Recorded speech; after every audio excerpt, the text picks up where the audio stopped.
Man that finds his wife unresponsive in their bed is soon faced with an impossible decision.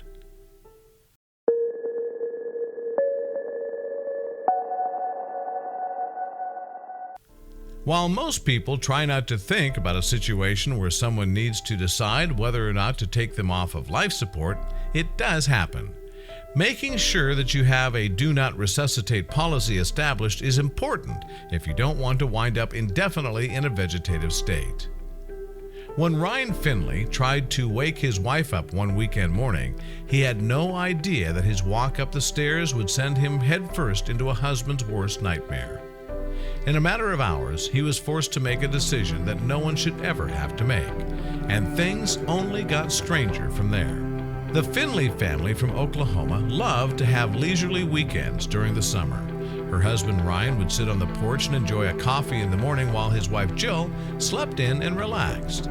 But one Sunday morning in 2007, Ryan wanted to wake Jill up a little bit earlier than usual so they could enjoy the beautiful summer morning together. But when he entered the room, Ryan made a discovery that stopped him dead in his tracks. His wife wasn't breathing. In a panic, he called 911. Soon, medics arrived and used a defibrillator on Jill for several minutes while Ryan watched in horror. Unable to get a heartbeat, the medics prepped Jill for transport.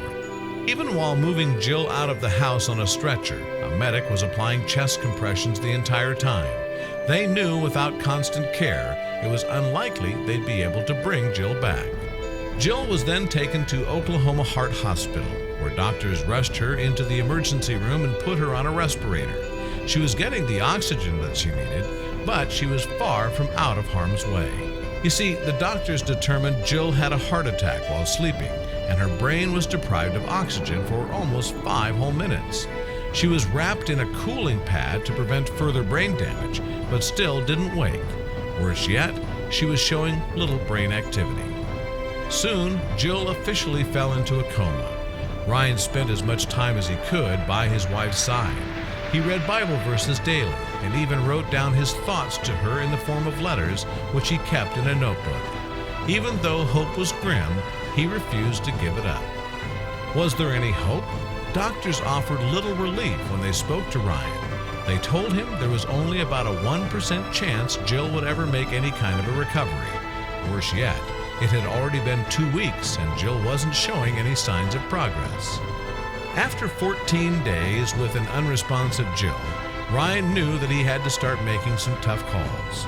He contacted his wife's parents to help decide what steps should be taken next. Ryan feared the only thing to do was take Jill off life support. Ryan and Jill didn't have an official plan in place if one of them was on life support, but an incident with Ryan's aunt a few years earlier gave him an indication what her wishes might have been. See, when Ryan's aunt was placed on life support, Jill told her husband she would never want to be kept alive in a vegetative state. So, after consulting with Jill's parents, Ryan chose to take his wife off life support and end her suffering. The doctors explained that Jill would still remain alive for a short while after and during that time frame. Family and friends could say their goodbyes. Ryan, absolutely distraught, waited by his wife's side for the end to come. Ryan took a short video on his cell phone of her so he would always remember their final moments, and then he went into the lobby to wait. However, not long after, nurses urged him to return to the room. Miraculously, Jill's body started shifting in her hospital bed. After a few minutes, she even began to mumble some words. The doctors, nurses, and Ryan were stunned.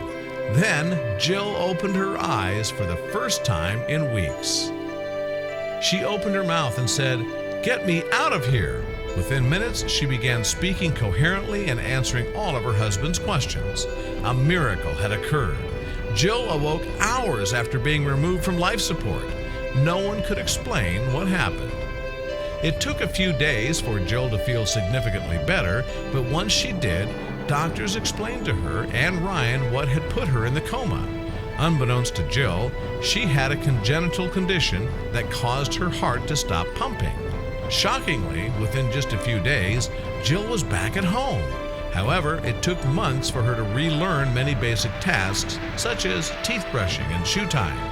She also had a pacemaker put in and worked with occupational and speech therapists.